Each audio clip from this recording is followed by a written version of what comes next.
Amados, nós lemos o texto de João 4 e nós vamos continuar lendo esse texto. Você pode ficar de pé um pouquinho. Louvado seja Deus. Nós lemos até o verso 10 e nós vamos ler agora do verso 11 a seguir. Respondeu-lhe ela: Senhor, tu não tens com que atirar e o poço é fundo. Onde, pois, tem a água viva? És tu, porventura, maior do que Jacó, o nosso pai, que nos deu o poço, do qual ele mesmo bebeu, e bem assim seus filhos e seu gado? Afirmou-lhe Jesus: quem beber desta água tornará a ter sede. Aquele, porém, que beber da água que eu lhe der, nunca mais terá sede. Pelo contrário, a água que eu lhe der será nele uma fonte a jorrar para a vida eterna. Disse-lhe a mulher: Senhor, dá-me desta água, para que eu não tenha mais sede, e nem precise vir aqui buscá-la. Disse-lhe Jesus: vai e chama o teu marido. Ao que lhe respondeu a mulher: não tenho marido. Replicou-lhe Jesus: bem dissestes, não tenho marido, porque 5 maridos já tiveste, e esse que agora tens não é teu marido. Isso disseste com verdade. Vamos ler até aqui. Senhor, nosso Deus e Pai, agradeço ao Senhor pela tua palavra. E eu peço, meu Deus, que o Senhor fale conosco nessa noite, que o Senhor nos ensine, que o Senhor ministre aos nossos corações, que a tua palavra venha causar em nós, Senhor, mudanças, arrependimento, transformação. Nós queremos ser, Senhor, conforme a tua vontade, em nome de Jesus. Amém. Graças a Deus, irmãos, podem assentar. Louvado seja o nome do Senhor. Irmãos, nós estamos hoje numa noite de oferta missionária. E é uma noite que a gente aproveita para a gente falar um pouquinho sobre missões. Sobre o nosso dever, né, de sermos missionários. O nosso dever de anunciar Jesus, de fazer o nome dele conhecido. E nós vamos ver que Jesus, ele começa esse capítulo aqui. Ele está saindo, ele sai da Judeia e vai atravessar e vai para Galiléia, e tem que passar ali pela província de Samaria. Só que os judeus, eles fazem de tudo para evitar atravessar Samaria. Mas Jesus, ele tem um propósito. Ele tem um propósito com os grandes e com os pequenos, com os pobres, com os ricos. Jesus não faz acepção de pessoas. Quando você olha no capítulo anterior, você vai ver Jesus gastando um tempão conversando com apenas um homem. E esse homem era um quê? Um homem importante. Mas agora ele vai gastar um tempão pregando para uma mulher apenas. E uma mulher simples. Então há um contraste entre o primeiro ouvinte de Jesus, que é Nicodemos, com esse segundo ouvinte de Jesus, que é a mulher samaritana. Nicodemos era um homem, era fariseu, era judeu, era culto, era membro, né, do Sinédrio, era um mestre em Israel. Então o homem, ele era o cara. Ele era um homem importante, um homem tão importante que alguns teólogos afirmam que ele foi ter com Jesus à noite para que ninguém visse ele estando com Jesus. E a mulher, além de ser mulher, que naquela época valia quase nada, viu, gente? Era samaritana, era um povo desprezado, um povo que os judeus não davam o mínimo valor, era inculta e ela tinha uma vida moral reprovável. A vida dela estava bagunçada. Mas Jesus, ele não faz acepção de pessoas. Os dois precisavam da atenção dele, irmã Elizabeth. Ele deu atenção para os dois. Os dois precisavam de ouvir sobre vida nova. E os dois ouviram da boca de Jesus. Para um ele falou assim, ó, importa você nascer de novo. E para o outro ele diz assim, ó, você tem que beber água viva. Irmãos, para cada um de nós, o Senhor tem uma palavra. E eu creio que ele vai falar com você hoje de alguma forma, né, que você preste atenção na mensagem que Deus quer falar contigo nessa noite. Então, queridos irmãos, Jesus, ele vai nos ensinar algumas estratégias missionárias.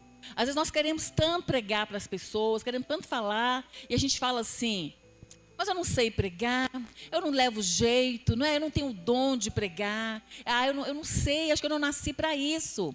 Mas preste atenção, Jesus, ele tem estratégias. E a primeira coisa que ele vai fazer aqui é tomar o caminho certo. Sabe, irmão, Deus tem uma agenda perfeita. Tudo está planejado na agenda de Deus. Ele sabe que há uma mulher pobre, uma mulher sem cultura, uma mulher com a vida bagunçada, uma mulher com a vida detonada, uma mulher que vai buscar água meio-dia, sol quente. Ela vai fora do horário que as outras mulheres vão. Talvez ela não queria mais ser apontada na rua, como aquela mulher que já teve 5 maridos e agora está morando com um que não é marido dela. Então ela vai esse horário, e é exatamente nesse horário que Jesus vai para este lugar.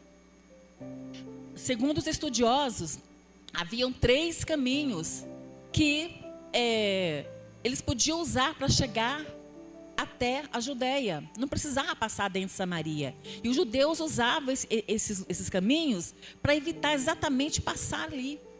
Eles podiam passar, pela costa, eles podiam passar dentro da região da Pérea, mas Jesus escolhe passar exatamente por Samaria, que diz que era necessário atravessar a província de Samaria. E não bastasse ele querer atravessar a província de Samaria, ele ainda vai parar nos arredores de uma cidade muito pobre, chamada Sicar. Essa cidade era conhecida como cidade dos bêbados. Era um povo pobre, sem perspectiva, sem crescimento. Era um povo que não tinha nada. Eles tinham até uma certa fé. O povo samaritano, a origem deles foi quando a Síria invadiu Israel, levou o povo todo cativo.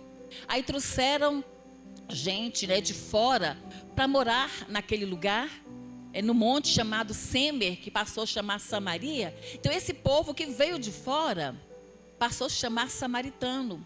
Só que era um povo que já tinha uma crença religiosa. Eles tinham as adorações, o culto dele, era um povo pagão. Mas aí, eles também são ensinados no temor do Senhor. E eles vivem um sincretismo religioso. Eles creem em Deus do jeito dele. E eles só creem nos 5 primeiros livros da Bíblia. Os samaritanos só creem no Pentateuco, não creem nos profetas. Então eles têm uma fé, eles creem, mas eles ainda não são ensinados como deve ser ensinado, pela palavra de Deus. Então Jesus, ele vai de encontro a um povo que está precisando conhecer. Tem hora, irmãos, que a gente se ajunta com tanta gente que já conhece, já sabe. A gente gasta tempo, falando coisas com pessoas que nem precisam mais ouvir. E tem tanta gente precisando ouvir, pastor Jacques. Tanta gente precisando saber de Jesus. Então ele escolhe exatamente ir para um povo que tem necessidade de Deus. Sabe aquele povo que crê em Deus, mas não conhece? Foi como eu preguei aqui na quinta-feira sobre Lídia. Lídia era temente a Deus, mas não conhecia Jesus. Ela precisava conhecer Jesus. Então aqui também está uma mulher que tem uma fé. Ela também tem um tipo de crença, mas ela ainda não conhece a palavra. Ela ainda não conhece Jesus Cristo. E ela vai ter esse encontro com Ele. Então Jesus vai escolher evangelizar essa mulher. E o interessante é que essa mulher, ela vai terminando de ouvir Jesus, ela começa uma missão. Talvez qualquer um de nós que está aqui jamais escolheria essa mulher para ser uma missionária, mas Jesus escolheu. E foi tudo muito rápido. Foi tudo assim, de uma forma, no estalar de dedos. Ela ouve a mensagem de salvação, a mensagem toca no coração dela, ela deixa tudo, sai correndo, vai avisar o povo e volta trazendo um povo sedento da palavra de Deus. Sabe, irmãos, não é difícil evangelizar. Você precisa apenas ter boa vontade. Você precisa apenas ter um olhar amoroso sobre a vida de alguém que está realmente precisando de ouvir sobre Jesus. Tem pessoas que estão, irmãos, aí andando na rua à beira das lágrimas. Tem gente sofrendo. E quando você para conversar, para dar atenção, quando você para escutar alguém, essa pessoa está pronta também para ouvir sobre Jesus. E aí ele começa a conversar com essa mulher, ele ganha a atenção dela. E sabe como que ele faz para ganhar a atenção dela? Ele pede um favor. Diz que a melhor forma de você começar a se relacionar com alguém, ou você faz um favor para alguém, ou pede um favor. E diz que pedir um favor é melhor ainda. Você ganha a confiança da pessoa. Você mostra que está precisando de alguma coisa. Então Jesus vai lá e pede para ela um copo de água, ele começa a entabular um diálogo com ela. Irmãos, a gente tem que ter sabedoria para anunciar. Ele não começou apontando os pecados dela. Ele podia começar falando assim: ei mulher, eu cheguei aqui nesse posto para encontrar com você, eu sabia que você vinha para cá. Eu quero dizer para você que você está em pecado. Deixa esse pecado, sai para o inferno. Ele podia começar assim a palavra, porque eu já sabia que ela estava em pecado. Ele podia falar logo que ela estava indo para o inferno, porque sem ele, ela exatamente iria para o inferno. Mas ele não começa acusando, ele não começa humilhando. Pelo contrário, ele ganha a atenção dela e ele começa pedindo um favor para ela. Ontem eu passava aqui perto do Córrego das Melancias e eu vi um homem pregando. Não sei se algum dos irmãos viram esse homem pregando. Alguém viu? Jacques viu, um irmão viu. E eu fiquei assim preocupada com aquele homem. Ele ligou uma caixa de som, ele estava com a Bíblia na mão e ele falava com a cara bem fechada, vociferando palavras. Eu falei: meu Deus, esse homem não está bem, ele está precisando de Jesus. Porque quem anuncia Jesus, irmãos, está cheio de boas novas, está cheio de boas notícias, está cheio de alegria. Ninguém vai parar para ouvir alguém rosnando no meio da rua, mas alguém vai parar para alguém com a notícia boa, uma notícia que vai lá e toca no fundo do coração. Então a gente tem que ter sabedoria para anunciar. Então Jesus, ele pede esse favor e ele vai quebrar as barreiras, né? Tantas barreiras que tem ali. Tem a barreira da cultura, tem a barreira por ele ser homem, ela ser mulher, tem a barreira da religião. Mas Jesus vai quebrando tudo, ele vai quebrando, derrubando tudo, porque ele não quer nada impedindo a conversa entre ele e aquela mulher. Ele quer alcançar o coração dela. E para alcançar o coração dela, ele vai quebrar essas barreiras, né? Ele vai derrubar tudo isso por terra. E sabe onde ele começa a pregar? Onde a mulher está. Às vezes nós queremos ir longe, falar com pessoas distantes, mas pertinho de você tem alguém para ouvir. Às vezes nós queremos dar desculpas de que não podemos viajar ou fazer viagens missionárias, mas pertinho de nós tem alguém. Então Jesus começa a pregar onde? Onde a mulher está. Ele não ficou lá, olha, depois eu passo na sua casa, nós vamos marcar um horário para me te visitar. Não, é agora.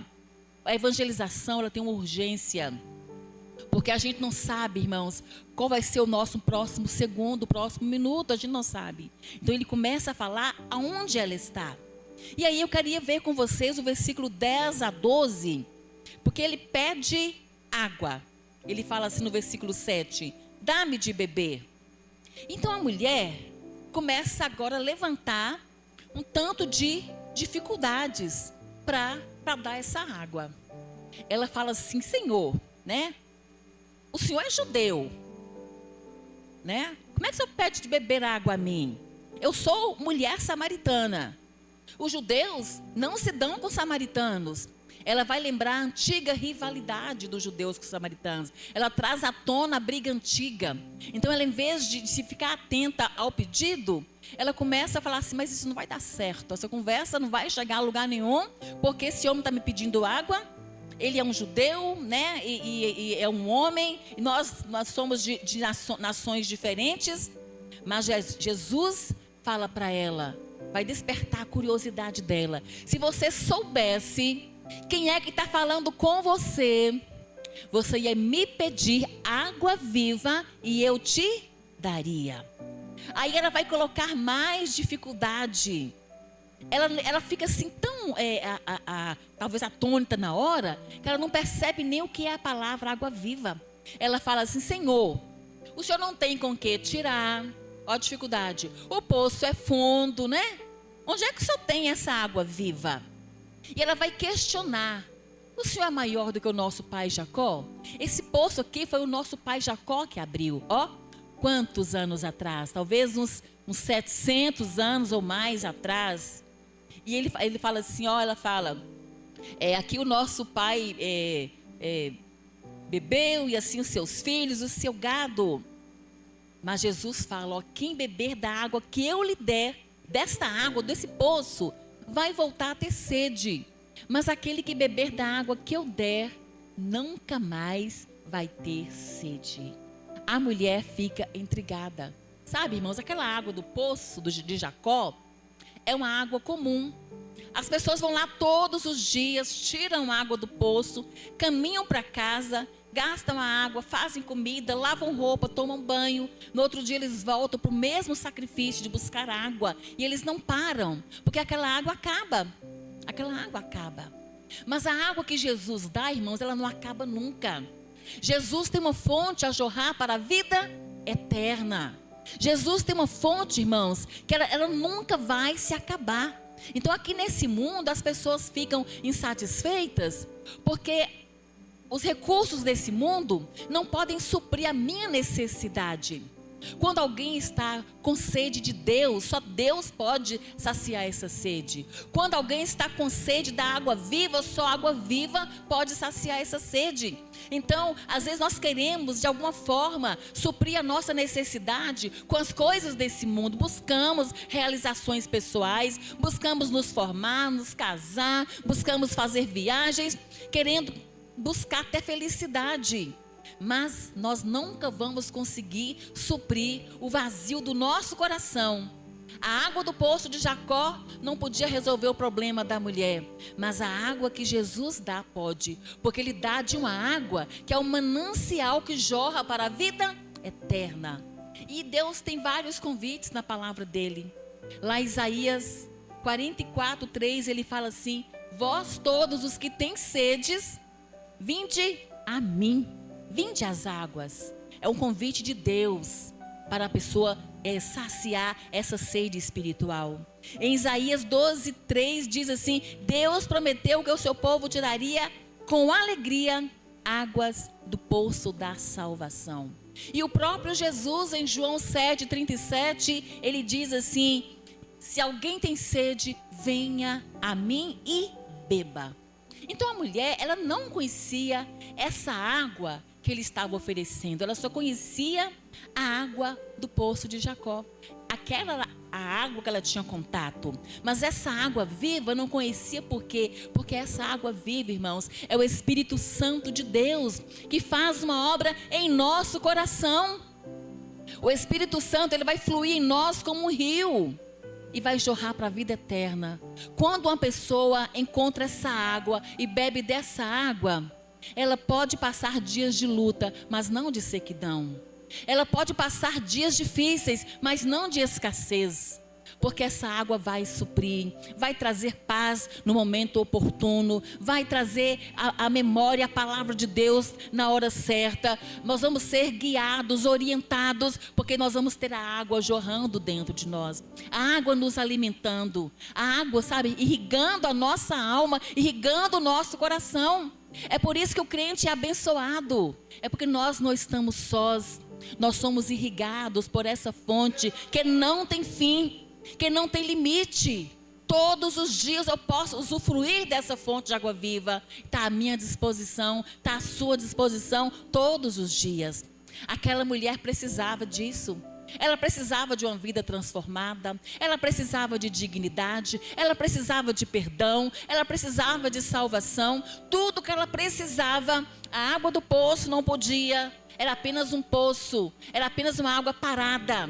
Mas Jesus não, Jesus é um manancial, é um rio de águas vivas que flui para a vida eterna. Nós precisamos, irmãos, do Espírito Santo de Deus. Nós precisamos do Espírito Santo de Deus para sermos novas criaturas. Eu creio que todos que estão aqui, que um dia tomaram uma decisão para Jesus, um dia ergueram a sua mão, um dia disseram assim: olha, eu confesso a Cristo como meu Salvador. Todas essas pessoas têm experimentado viver dessa água viva. Porque nós precisamos, sem o Espírito Santo de Deus, nós não somos convencidos do pecado, nós não somos convencidos do juízo, nós não somos convencidos dos nossos erros. E algo que Jesus faz, Ele vai despertar nessa mulher a consciência moral dela. Irmãos, é impossível a gente ter uma conversão se a gente não for sacudido dentro dos nossos erros. Ele podia pregar para aquela mulher o dia inteiro, falar coisas lindas para ela, mas se ele não tocasse naquela feridinha dela, ela não ia mudar nunca. É preciso às vezes tocar na ferida. Ele tinha que falar para ela, porque ela estava acomodada no erro. E ele fala para ela assim: vai chamar o teu marido. Ele vai mexer agora na sua consciência. E aí parece que ela até tenta, aí ela fala assim: olha, Senhor, mas eu, no versículo 17, eu não tenho marido. Ele fala: você falou bem, falou tudo. Porque você já teve 5 maridos. E esse que você agora tem não é seu marido. Aí a mulher, no verso 19, tenta mudar de conversa. Ah, Senhor, vejo que o Senhor é o profeta.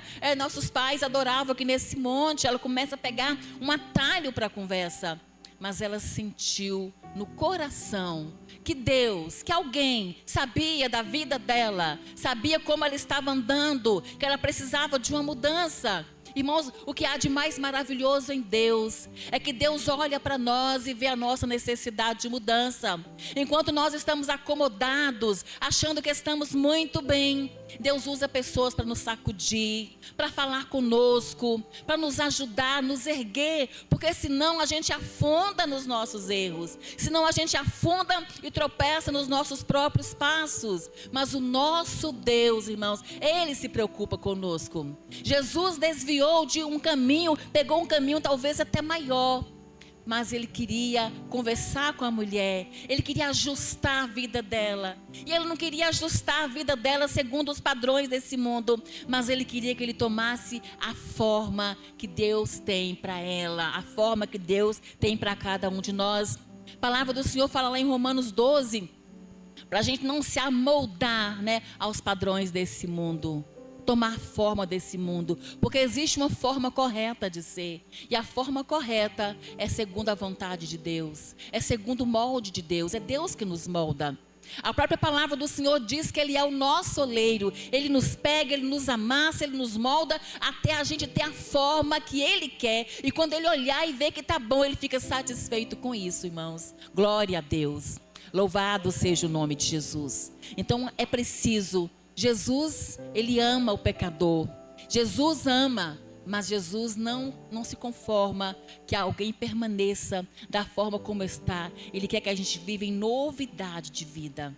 Então a gente precisa ser sacudido, a gente precisa ter consciência do que é reprovável, precisa ter consciência daquilo que Deus não agrada, porque nós precisamos de arrependimento.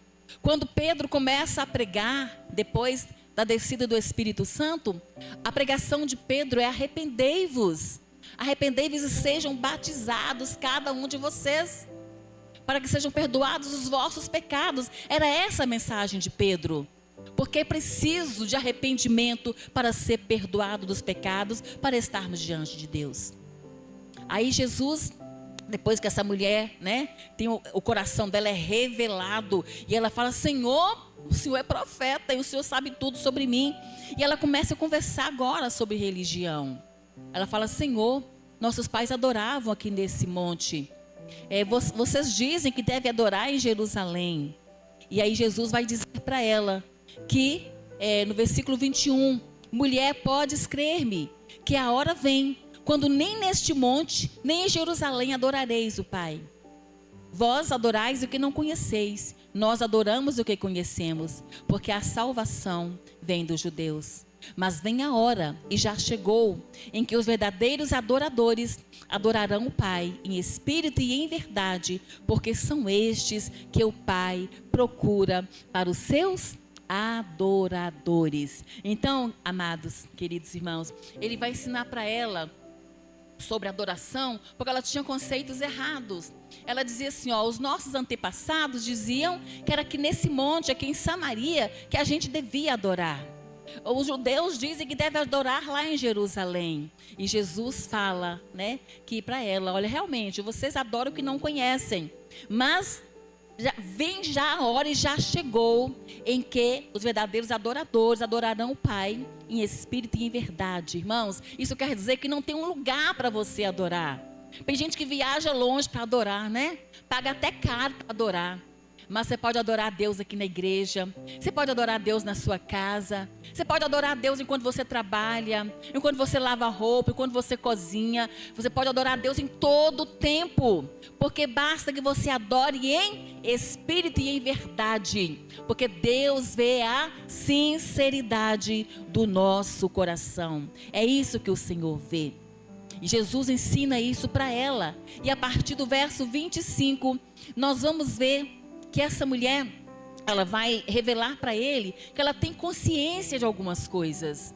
Ela fala assim, eu sei, Senhor, eu sei que há de vir o Messias. Por quê? Porque na lei de Moisés falou que viria um profeta maior do que ele. Amém, gente? Então ela sabia desse profeta que viria e que era maior do que Moisés. Ela fala, Senhor, eu sei, Senhor, que há de vir o Messias chamado Cristo. E quando ele vier, ele vai anunciar todas as coisas. Aí ele se revela, eu sou ele, eu que estou falando contigo. Irmãos, essa mulher foi a única pessoa para quem Jesus se revelou realmente sendo quem ele era de verdade. Ele sempre falava, fazia os milagres, mas para falar assim, eu sou o Messias, eu sou o Cristo, ele falou com esta mulher. Às vezes nós nos achamos tão pequenos, né? Tão insignificantes, achamos que nem merecemos a atenção de Deus, mas Deus realmente se importa conosco. Jesus parou para conversar com aquela pobre mulher, cheia de pecados, cheia de problemas, e se revelou como Messias. Ele também se revela na minha vida e na sua vida. Ele também quer fazer uma obra transformadora em cada um de nós. Ele quer mudar, sabe, irmãos, a nossa vida. Ele quer fazer de nós pessoas melhores.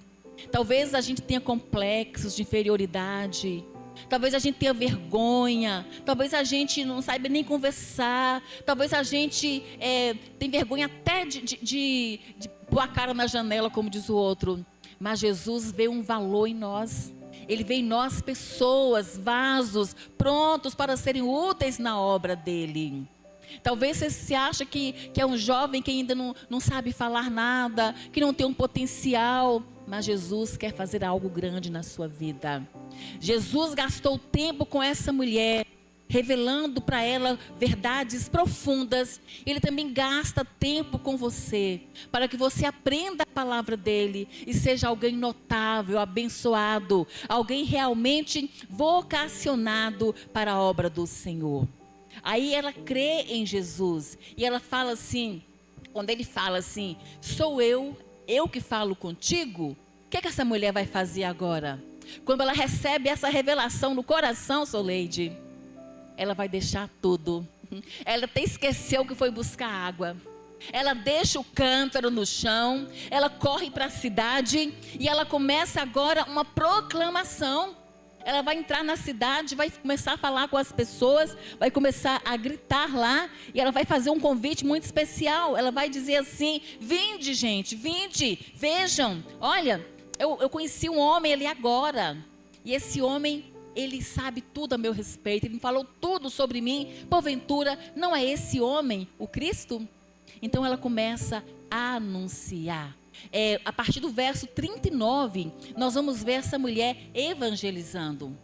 Ela chega lá e faz o convite. Ela diz assim, muitos samaritanos daquela cidade creram nele em virtude do testemunho da mulher. Mas no verso 29 diz assim, verso 29, irmãos, vinde comigo e vede um homem que me disse tudo quanto tenho feito. Será este porventura o Cristo? Saíram, pois, da cidade e vieram ter com ele. Então ela pregou uma mensagem, talvez mais rápida do que a de Jonas ainda, né? Jonas pregou a mensagem correndo, e essa mulher foi mais rápida ainda, foi uma mensagem de minutinhos. E aí esse povo, peraí, essa mulher é aquela mulher que busca água meio-dia, que tem problema em casa, que não tem marido, que está morando com um homem ali e tal. Peraí, mas essa mulher está diferente, eu vou lá ver. Eu vou ver o que está acontecendo com essa mulher. Eu quero ver esse homem que falou com essa mulher. E eles vão atrás dela. E aí, diz a palavra que eles passam a crer nele em virtude do testemunho da mulher. Irmão, já pensou quantas pessoas podem crer através do seu testemunho? Quantas pessoas podem ter a vida transformada se você falar apenas um vinde?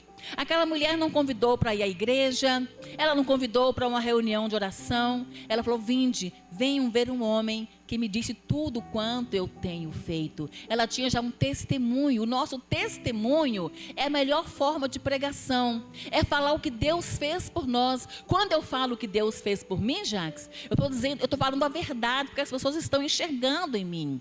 Quando eu falo que Jesus me achou sem eira, nem beira, sem nada, e me quis daquele jeitinho, eu estou aqui, é um testemunho verdadeiro, irmão. Jesus me encontrou, né? Sem eira, sem beira, sem nada, e Jesus me quis. Jesus me amou, me transformou, me lavou, me deu uma vida nova. E Ele pode fazer o mesmo por qualquer pessoa, por todo aquele que crê. Então, a mulher deixou o cântaro, vai à cidade, chama os homens vindo, agora são eles, no verso 40, coloca para nós Lucas aí. Vindo, pois, os samaritanos ter com Jesus, pediam-lhe que permanecesse com eles. Agora são os homens da cidade que querem que Jesus permaneça na cidade. Jesus fica mais um pouco. Vamos fazer uma cruzada evangelística, né? Vamos pregar mais, vamos falar mais, nós queremos ouvir mais. E aí diz que muitos outros, além desses homens, muitos outros creram nele por causa da sua palavra. E aí diziam para a mulher, mulher, não é mais por causa do que você falou, não. Agora é pelo que nós temos ouvido. E sabemos que este é verdadeiramente o Salvador do mundo.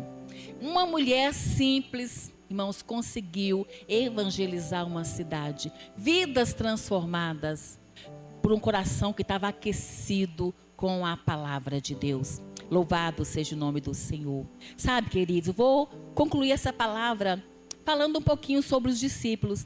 Porque os discípulos de Jesus, irmãos, eles andavam com ele o tempo todinho. Andavam, dormiam com ele, sentavam com ele, viam as coisas que eles faziam, viam os milagres. Mas eles saem da beira do poço, deixam Jesus lá sozinho e vão comprar comida. E quando eles voltam de dentro da cidade, de Sicar, sabe o que eles trazem? O que eles trazem? Eles trazem? Vai falar, Cristóvão. Eles trazem comida, gente. Eles foram comprar comida. É isso, viu? Trazem comida. Mas a mulher traz gente. A mulher traz gente. Os discípulos podiam chegar lá e falar assim, ó, nós íamos comprar comida, mas queremos dizer que o nosso mestre, ele é um grande profeta. Ele faz milagres, ele faz maravilhas. Aproveitem a oportunidade, samaritanos, e venham conosco. Venham ver o nosso mestre. Mas eles não convidam ninguém. Eles vão comprar pão e volta trazendo pão. A mulher sai correndo buscar gente e volta trazendo gente para Jesus. É gente que Jesus quer. É gente que Ele quer pessoas, Ele ama vidas. Então a mulher vai fazer a coisa certa. Só que até hoje, irmãos, nós fazemos como os discípulos de Jesus fizeram. Sabe por quê? Porque nós perdemos a visão. Nós perdemos a visão da necessidade que as pessoas têm de Jesus. Nós acabamos chegando no ponto que achamos que todo mundo já tem Jesus. Ah, é tão bonzinho, né? Tão bonitinho, já tem Jesus. Não tem. Nós chegamos no ponto, nós perdemos a visão, irmãos, do crescimento que as falsas religiões estão tendo. Irmãos, as falsas religiões crescem, avançam, pessoas são enganadas o tempo todo. E nós temos a água da vida para oferecer e não oferecemos. Nós temos aquilo que as pessoas precisam, nós temos aquilo que mata a sede. Nós perdemos a visão de que a obra de Deus, irmãos, é urgente, é para agora. E nós precisamos recuperar essa visão. Os discípulos estavam tão acomodados em andar com Jesus, tão bom andar com Ele, tão bom participar dos milagres, que esqueceram de anunciar Jesus na cidade. Nós também não podemos esquecer de anunciar Jesus na cidade. Nós precisamos falar sobre Ele o tempo todo. Falar sobre Ele, mostrar para as pessoas quem Ele é. Conhecer Jesus, torná-lo conhecido, é a missão da igreja. Amém? Porque nós somos a luz do mundo. E nós não podemos esconder uma cidade sobre o monte. E também não podemos pegar a lâmpada e esconder debaixo da mesa. Mas temos que colocar lá em cima no velador, para que seja vista por todos os homens. Vocês são a luz do mundo. E essa luz de vocês é a luz de Cristo que brilha em vocês e tem que ser revelada para as outras pessoas. Amém, queridos? Que Deus fale melhor no coração da igreja, em nome do Senhor Jesus. E nós vamos orar agora. Coloca a mão no seu coração. Senhor, nosso Deus e nosso Pai, nós te agradecemos, Senhor, pela tua palavra. Nós exaltamos o teu nome, Senhor, porque o Senhor é grande, todo-poderoso. Eu quero te pedir nessa noite, Pai, que o Senhor venha estar falando no coração de cada um de nós. Que o Senhor venha nos sacudir, Senhor. Queremos ter um coração aquecido como o da mulher samaritana. Queremos ter um coração apaixonado pela verdade. Um coração, meu Deus, ansioso por anunciar boas novas. Que o Senhor possa restaurar em nós esse desejo. Que o Senhor possa restaurar em nós o primeiro amor. Que nós possamos viver em novidade de vida, anunciando o nome do Senhor Jesus, Pai. Que vidas sejam transformadas através do nosso testemunho. Nós pedimos e agradecemos no nome santo e poderoso do Senhor Jesus. Amém.